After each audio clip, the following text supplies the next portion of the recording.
você. E eu quero que você abra a tua Bíblia. E nós vamos para o texto base dessa noite, que está lá em Êxodo 4. Obrigado, Kevin. E quantos acharem, digam assim, ó, achei. E quantos não acharam, digam assim, ó, não achei ainda.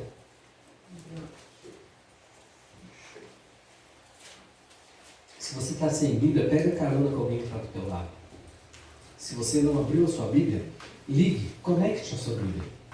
Hoje a coisa está mais chique. E diz assim: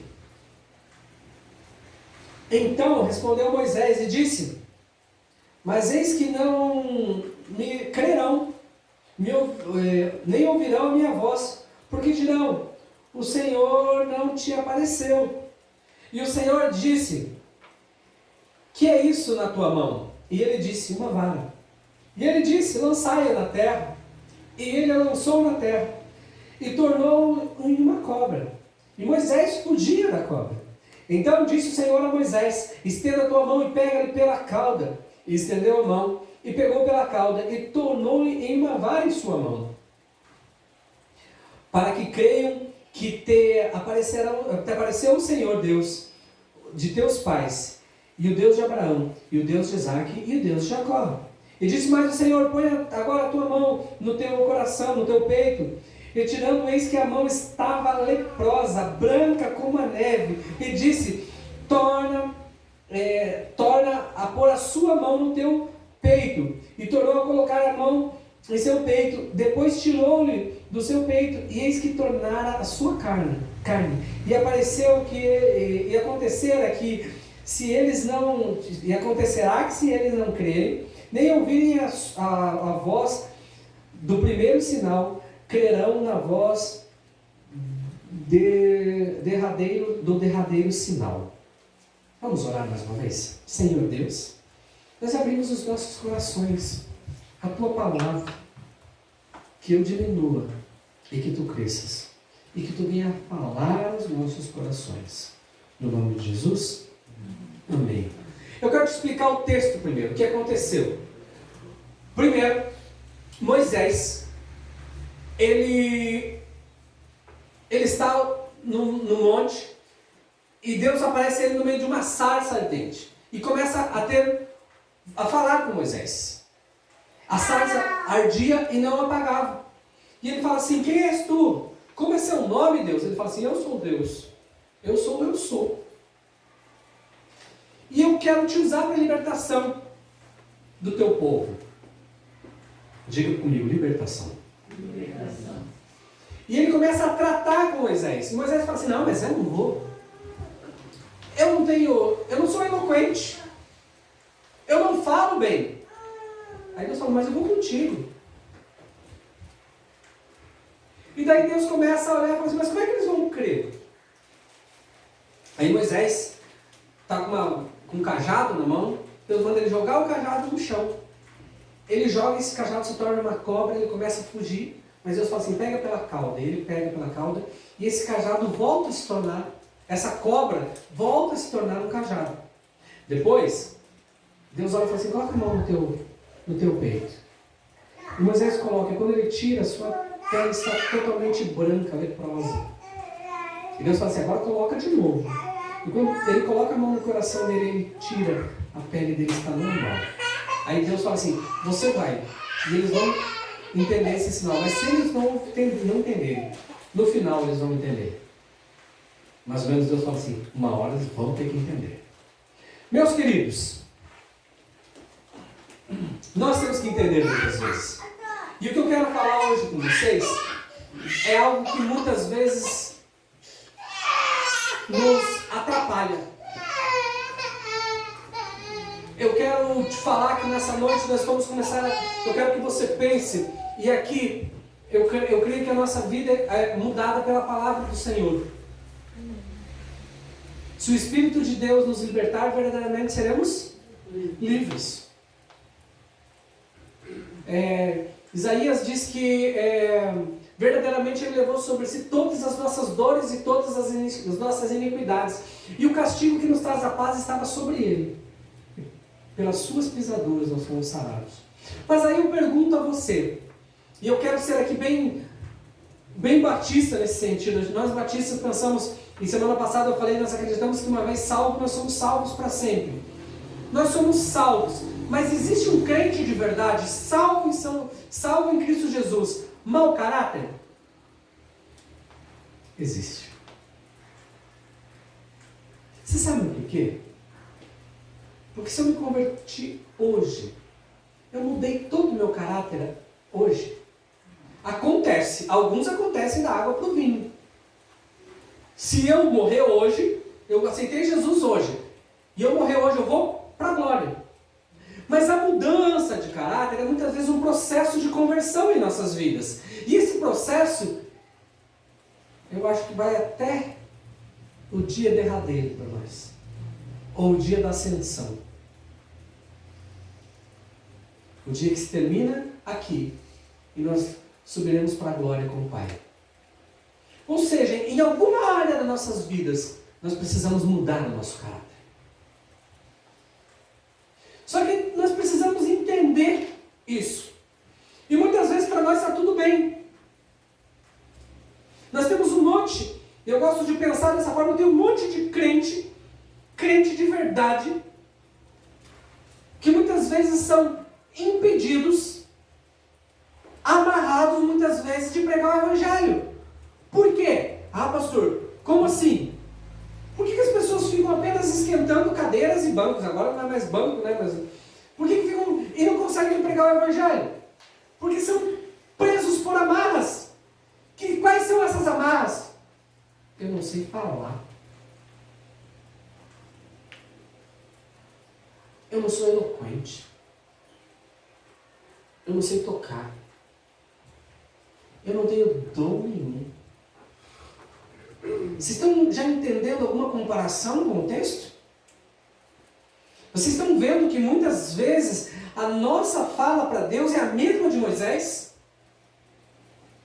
Vocês começam a entender que nós estamos dando um monte de desculpas para Deus, porque não fazemos as coisas, porque muitas vezes nós estamos um monte de amarras, que nós não precisamos falar que são amarras feitas por Satanás ou por qualquer coisa, mas é libertarmos de nós mesmos. E uma das coisas que mais nós precisamos nos libertar são de sentimentos. E sentimentos que nos amarram e nos aprisionam. E esse texto e a vida de Moisés está repleta disso.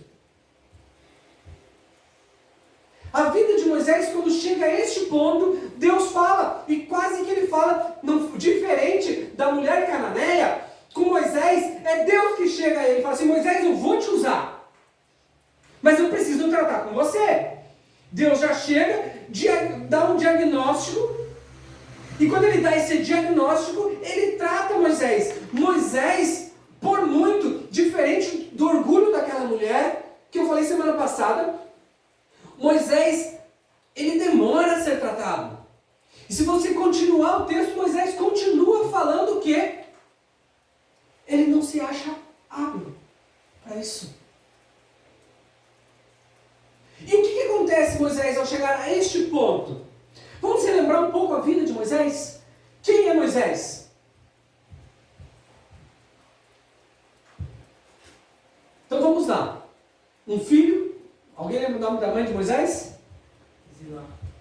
Zilá. Irmão de Arão e Miriam. Nasce judeu numa época que o povo era escravo no Egito. Desde José, eles vão por causa da fome e eles ficam lá e passa o tempo, eles se tornam escravos no Egito. O povo judeu constrói, eu acredito, que ajudou muito na construção daquelas pirâmides. Morreram muitos judeus, sofreram muitos judeus escravizados. Chega uma época que Faraó, ele olha e fala assim: esses judeus estão crescendo muito. Então faz o seguinte: pega todos os homens nascidos, todas as crianças judias nascidas, e faz o quê? mata. A mãe de Moisés coloca ele num cesto de vinho e coloca Nilo abaixo, sabendo quem estava se banhando no rio abaixo. Quem estava se banhando no rio abaixo? Hã? Filha de Faraó. Filha de Faraó. Ele pega a filha de Faraó, ela pega Moisés e fala assim, ó, vou pegar para mim esse menino. Vou adotar esse menino. E fala assim, a partir de agora é meu filho. Irmão do próximo faraó. Ele continua sendo amamentado por sua mãe. E chega um ponto que Moisés já tem, se eu não me engano, me ajudem aí historicamente, Igor e Ronelli, ele já tem 40 anos. Ele vê um judeu, ele vê um egípcio, um soldado egípcio maltratando um judeu. Ele vai defender o judeu e ele mata o soldado egípcio. Com isso ele tem que fugir. Ele foge e fica aonde? 40 anos aonde? Midian. Hã? Midian. Em Midian, vivendo com quem? Ele vai e passa 40 anos no seminário de Jetro, onde ele aprende bastante, onde ele casa e tudo mais. Mas depois desses 40 anos, Deus chama ele. Meus queridos, o que a gente começa a entender com isso? E aqui alguns pontos nós temos que entender. Que pode ser que nessa noite toque em algo na tua vida. Vocês sabem que eu creio que o nosso Deus não é um Deus de um emocionalismo barato, que os nossos cultos não são cultos cheios de... a palavra seria pirotecnia, cheia de coisas, mas nosso Deus é um Deus de emoções. Por quê? Porque nós somos seres humanos dotados de sentimentos. Aí você pensa comigo, quem é Moisés? A primeira questão, ele é adotado. E aqui eu quero ser muito simples com vocês. A psicologia explica isso. Toda pessoa adotada, uma hora ou outra, ela vai ter um questionamento no coração dela. E qual que é o questionamento? Por que meus pais me deixaram? Por que os meus pais não continuaram comigo? Isso, no coração, traz um sentimento do quê? Rejeição. Meus queridos, em toda situação, em toda e qualquer situação, eu questionei a Deus. Eu tenho questionado a Deus. Deus, não poderia ser um pouco mais o convívio com meu pai? Eu não poderia ter mais um convívio com meu pai, com mais algum tempo? E eu entendo, eu sou crente, eu obedeço, não abalou a minha fé. Em momento algum eu fui abalado com isso. Mas eu, no meu pensamento humano, às vezes eu me acho no direito de perguntar. Quanto mais eu penso uma pessoa que é adotada. Uma hora ou outra, essa ferida vai ser tocada. E ela tem que ser tratada. E ela precisa ser tratada. Eu quero que você pense que alguns sentimentos em nossas vidas, onde mais nos ferem é na nossa casa. Quem mais pode nos ferir são as pessoas da nossa casa. Se uma pessoa na rua, não é para ser, mas se uma amiga de longe, uma pessoa que trabalha com você, olha e fala assim, não achei tão legal o teu cabelo? Às vezes você pega esse problema, é teu. Mas se o esposo fala com a esposa que não gostou do cabelo, magoa, dói. Um xingamento do pai para com o filho é algo que machuca muito. Quantos de nós já fomos destratados pelos nossos pais? E como isso nos fere? Como isso nos machuca?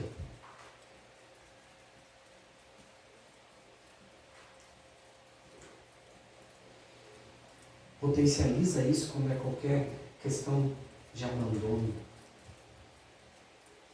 E eu quero aqui, a gente entende, é difícil tratar dessa forma, mas hoje em dia nós temos problemas tão sérios quanto que são filhos órfãos com pais em casa. Filhos órfãos de pais em casa vivos. Temos uma geração onde muitas vezes são muito feridas. Sabe por quê? Volta ao texto inicial, porque muitos de nós estão se conformando com esse mundo. Vamos comprar, vamos ter, vamos conquistar, vamos dar as coisas para os nossos filhos. Quando muitas vezes o que eles mais querem é a nossa presença. A ajuda do celular, da TV por assinatura, claro que ajuda. Mas sem a tua presença, não vale nada. Somos muitas vezes machucados. Moisés sentiu isso. E Moisés ainda tinha uma outra crise existencial. Uma grande crise existencial. Por quê? Se por um lado ele vivia no bem bom, no luxuoso palácio de Faraó, com todas as regalias do Egito, com todo o poder de sua família, diga-se de passagem, a família de Faraó. Por outro lado, ele sabia e ele entendia que a sua mãe e os seus irmãos sofriam. E o seu povo sofria escravo. Sofria e sofria muito. Pensa na crise existencial de Moisés. Quem eu sou? O que eu posso fazer? Eu me levanto como judeu, eu me levanto como egípcio.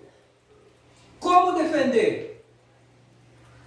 Não vamos fechar os nossos olhos. E isso, quando acontece a libertação, o povo sai do Egito com as 10 pragas, a gente entende que ia dar ruim.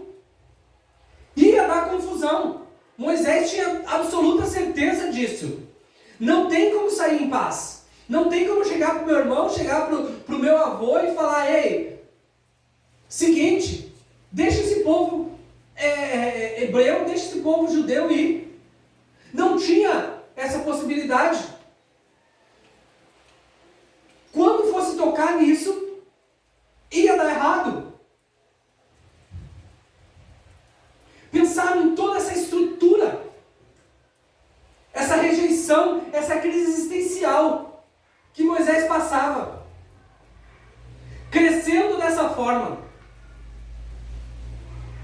E eu quero te falar que muitos de nós crescemos dessa forma igual.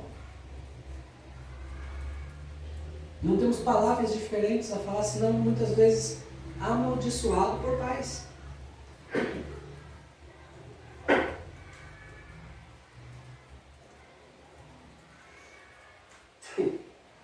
Desculpa, irmãos, perdoa. Amaldiçoado.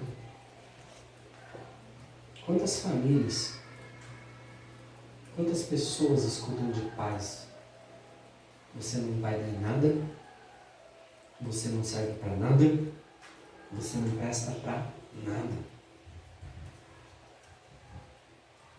Quantas vezes ouvimos xingamentos que assim doem, machucam. Quantos pais chegam para meninas com teores sexuais e falam assim: você é um monte de palavrão.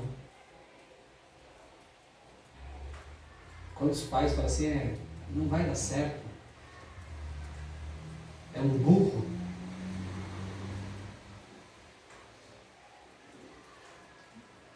Como que a pessoa vai conviver com isso?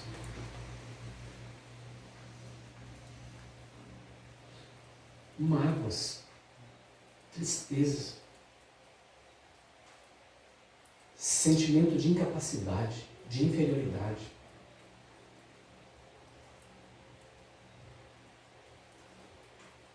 Quero mais uma vez alegrar o teu coração e dizer que verdadeiramente Ele levou sobre si todas as nossas dores. E Ele tem tratamento para as nossas vidas. E se até agora a gente tem diagnosticado e você pode estar pensando, sim, eu sei o que é isso. Eu vou conversar para vocês. Eu glorifico a Deus. E eu não sei o que é isso. Eu não sei. Eu não sei, eu sempre fui muito bem tratado pelos meus pais. Eu sempre fui muito amado pelos meus pais. Tento reproduzir isso para os meus filhos. Não sei se está dando certo, filho. Está dando? Ele fala aqui na igreja, vai falar, né? Depois a gente acerta. Depois eu pago aquele que eu falei para você, quando eu falasse isso para você. Aqui, eu posso garantir que eu tive do meu pai, mas às vezes nós temos um grande medo. Ninguém dá o que não tem. E muitas vezes, o que mais nós fazemos é reproduzir o que nós recebemos. Por isso muitas vezes somos travados na igreja. Como é que eu vou falar para alguém? Como é que eu vou falar de Jesus para alguém? Se a palavra muitas vezes dos meus pais para mim é que eu não presto, que eu não sirvo para nada. Ou que eu sou o pior dos pecadores. Como é que eu vou sair dessa vida se meu pai e minha mãe muitas vezes falaram que eu não prestava? Mas mais uma vez eu quero dizer a vocês, Ele levou sobre si as nossas dores.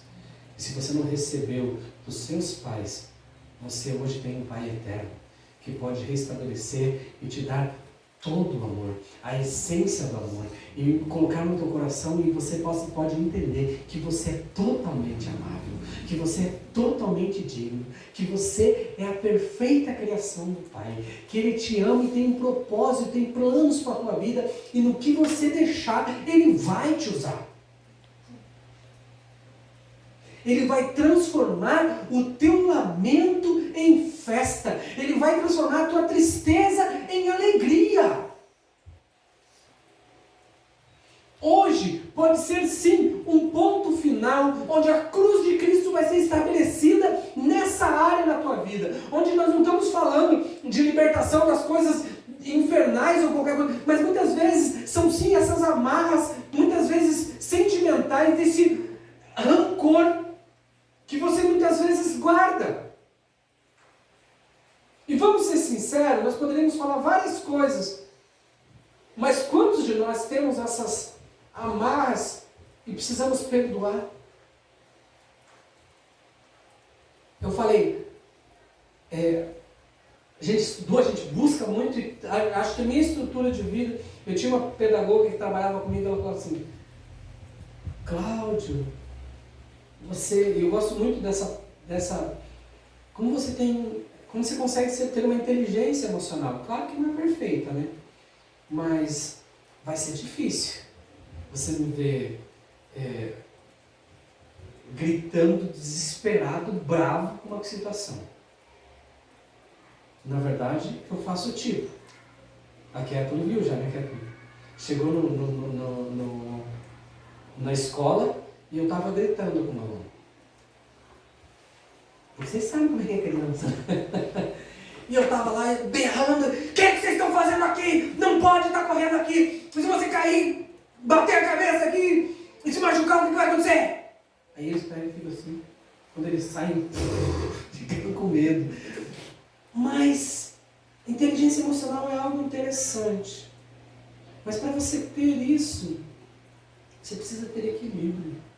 E a melhor forma, e aqui está uma dica, a melhor forma de ter uma inteligência emocional é você saber perdoar. Fácil? A dica é fácil. A dica é bem fácil. Se você não guarda rancor. William Shakespeare diz assim, ó, que, eu já falei isso aqui várias vezes, mas ele fala o seguinte, que o rancor é comparado a um copo de veneno. Rancor. Sabe o que você faz? Você olha para a pessoa e fala assim, o Anderson, por exemplo, detesto o Anderson, ele me fez algo mal. O ódio que eu sinto do Anderson vai ser o seguinte, eu vou tomar esse copo de veneno por causa dele. Quem que morre? Quem que morre? Eu. O rancor é isso. Você toma o veneno pensando que a pessoa que te fez mal vai morrer, quando na verdade quem morre é quem? É você. Antigamente, agora o mundo tem mudado, tem se modernizado. Para essa situação piorou muito. Porque antes, o rancor, você ficava bravo com uma pessoa, o que a gente sabia mais que tinha era a úlcera. Quando você ficava bravo, criava úlcera no estômago, né? Quando você estava muito bravo com uma pessoa, tomava algumas coisas que chegava, caía no estômago, você sentia aquele negócio ruim. Hoje modernizou, piorou e muito. Você fica estressado, você fica se remoendo, você fica com um monte de coisas a mais. Todos os sentimentos, gente, que são causados pelo que você sente por outra pessoa. Claro que o perdão vai te ajudar. Se a pessoa te fez mal e você entende que precisa perdoar, você não vai carregar isso com você. Você vai melhorar em toda a situação. Eu sempre falei, lá em casa eu sempre tratei assim com as crianças. Vocês merecem apanhar se vocês desobedecerem ou mentirem. E se eu avisar antes. Então já aconteceu. Da Rebeca, por exemplo, levar um tapa. Por quê? Tá 5 copos. Rebeca, você vai derrubar esse copo e vai quebrar. Rebeca, larga esse copo. Derrubou, quebrou. Tá. Mas já aconteceu, por exemplo, de eu não falar nada. E num hack que tinha lá em casa, eu não falei, eu não tenho direito de fazer. Ela e o Tarso brincando, eles subiram no hack. A televisão nova, ela segurou na televisão e ó. Pum! Eu não pude falar nada. Eu não pude falar nada. Por quê? Porque eu não avisei. Ela não estava desobedecendo, ela não estava mentindo.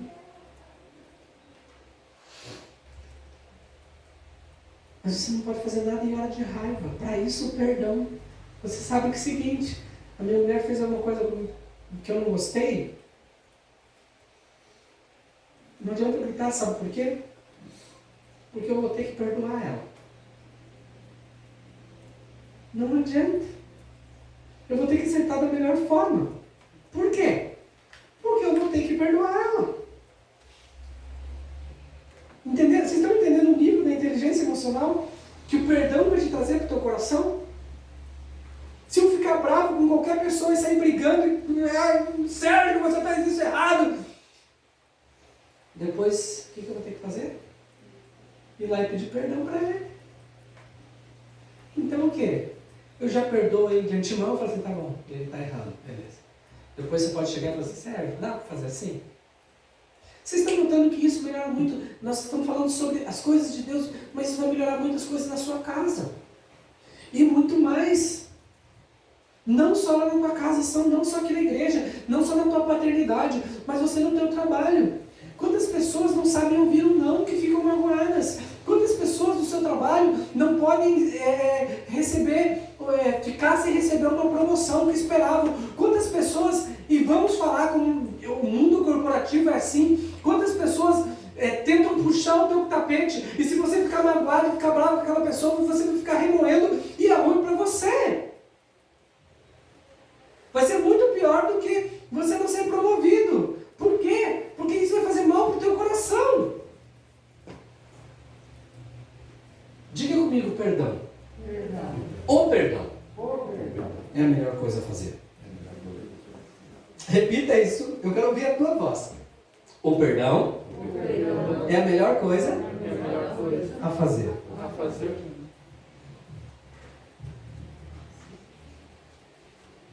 É difícil?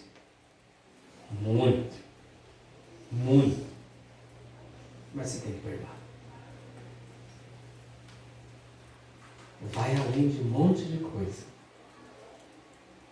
Mas Moisés, Deus trata Moisés. E aqui, eu já vou partindo para o final, quero que vocês entendam uma coisa. Até agora eu diagnostiquei, mostrei algumas coisas para você. Olha o tratamento de Deus. E eu quero que você pense isso na tua vida. Essa passagem acho que fala muito ao meu coração de várias formas. Quando Deus começa a tratar, Deus olha e fala assim: o que você está na tua mão? Eu vou fazer o seguinte, eu vou inverter para depois terminar com um cajado. A segunda coisa que Deus fala assim: pega a tua mão e coloca onde? Faça isso nesse momento, coloca a tua mão no teu peito. Sabe o que Deus está falando para Moisés nessa hora? A hora que ele tira, a mão dele está cheia de lepra. O braço dele está cheio de lepra. Deus está falando assim para Moisés: Moisés, essa lepra está no teu coração. Essa doença está no teu sentimento. Eu preciso te tratar nisso. Eu preciso que você deixe você não obedeça. Eu estou partindo do final, eu não sei qual que pode ser a lepra que você esteja trazendo agora. Aí Deus fala assim: tira a mão e olha para o teu braço. Tira, faz assim, tira a tua mão agora. E daí Deus olha e fala assim: deixa eu te tratar.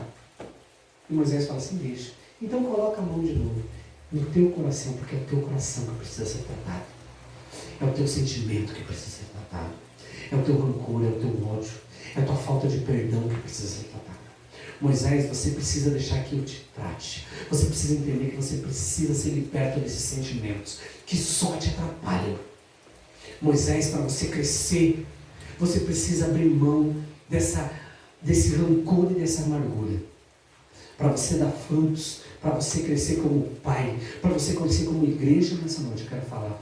Você precisa deixar que Deus trate a tua vida.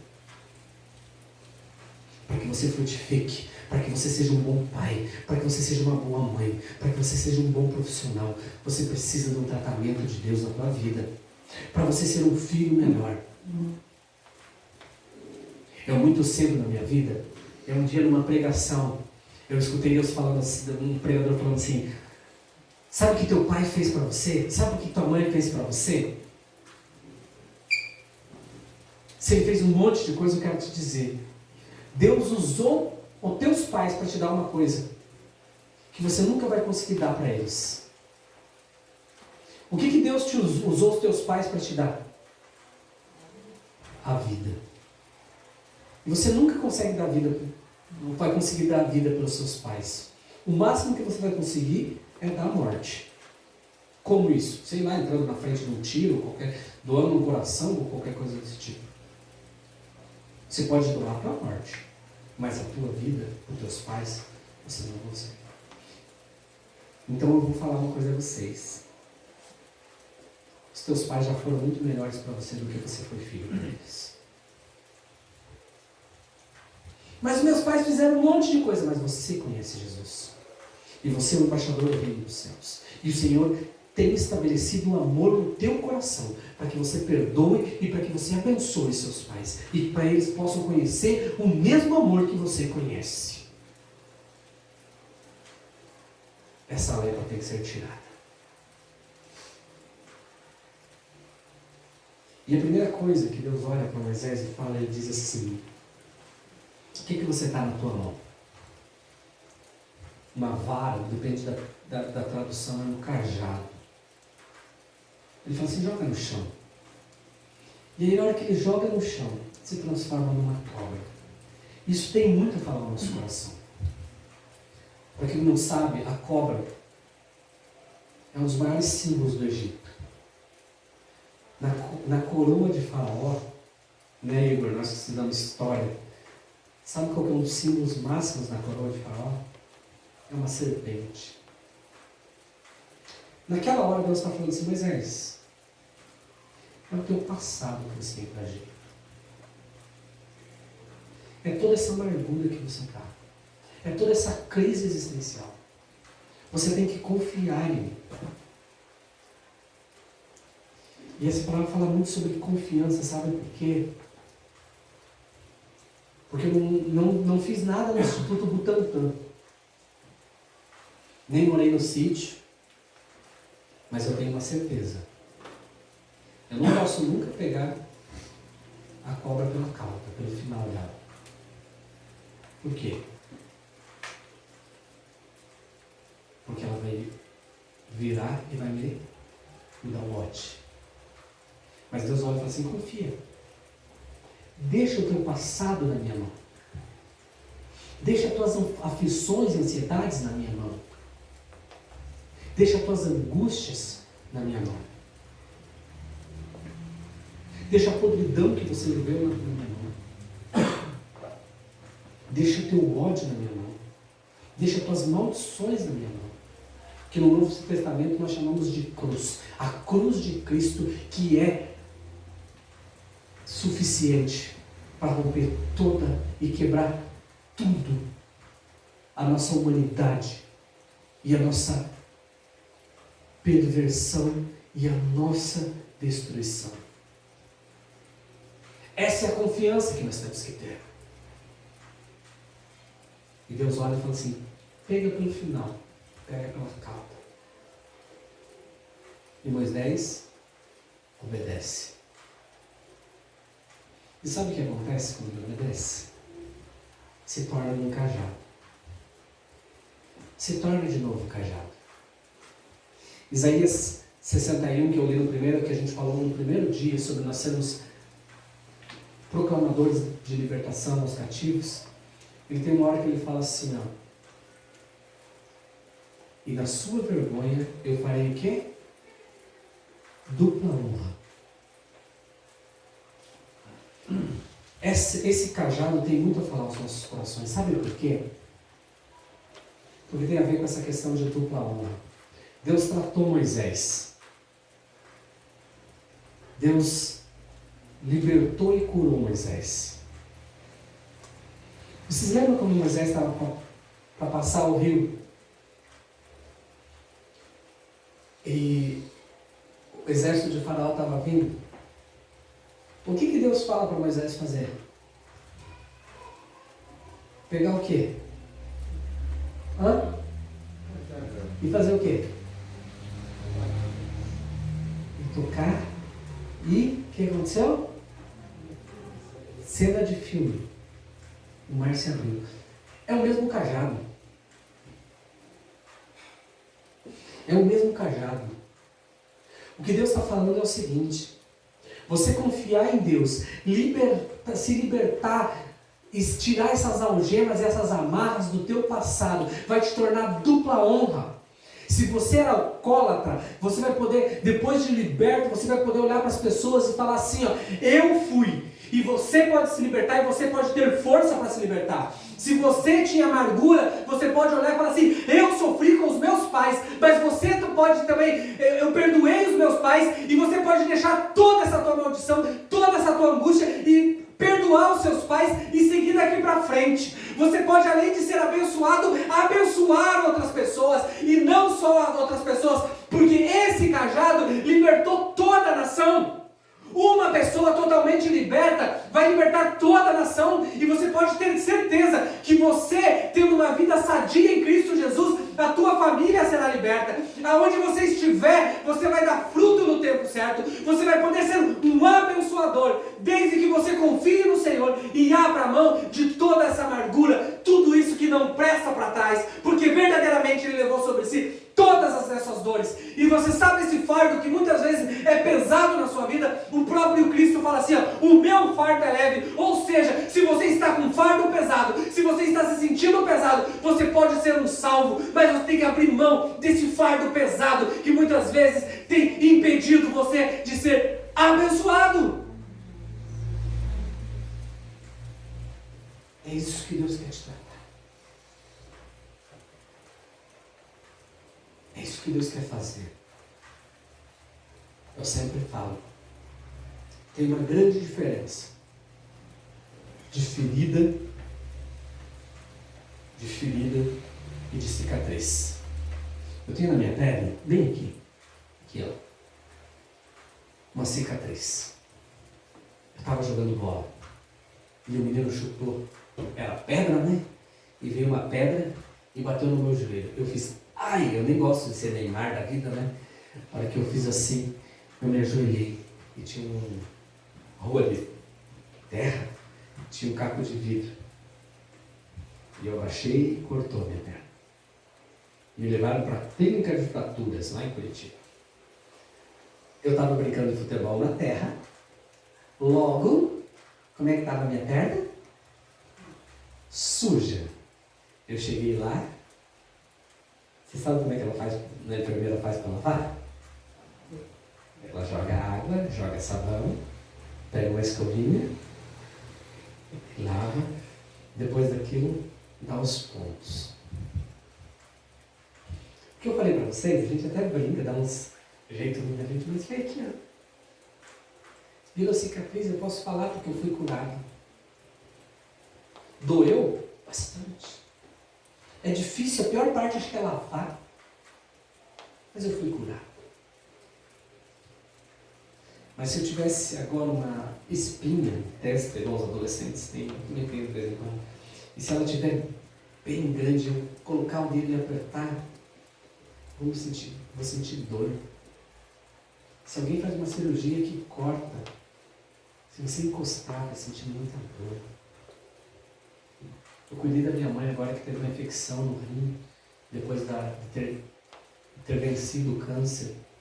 Ela passou por muita dor, e era uma dor interna, a ponto dela gritar e ela levar ela para o hospital, teve que ser medicada e tudo mais. É a grande diferença da ferida e da cicatriz. A cicatriz, eu falei para vocês, está aqui, ó. Eu posso passar a mão e não doer. Mas a ferida, se você encosta, ela vai doer. E se for uma ferida interna, ela pode se tornar câncer, ela pode te apodrecer, te tornar uma gangrena.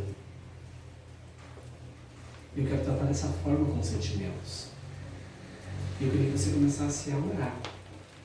Porque se tem coisas que você não consegue encostar, que você não consegue tratar, é porque não é cicatriz, ainda é uma ferida. E vai ter que lavar. Vai doer. Mas ela tem que se transformar numa cicatriz. Porque ferida, ela pode acabar com você.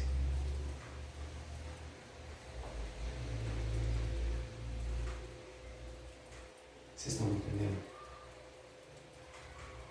Essa é a mudança de mente que a gente tem que entender. Para ter mudança de mente, nós não podemos ter espaço.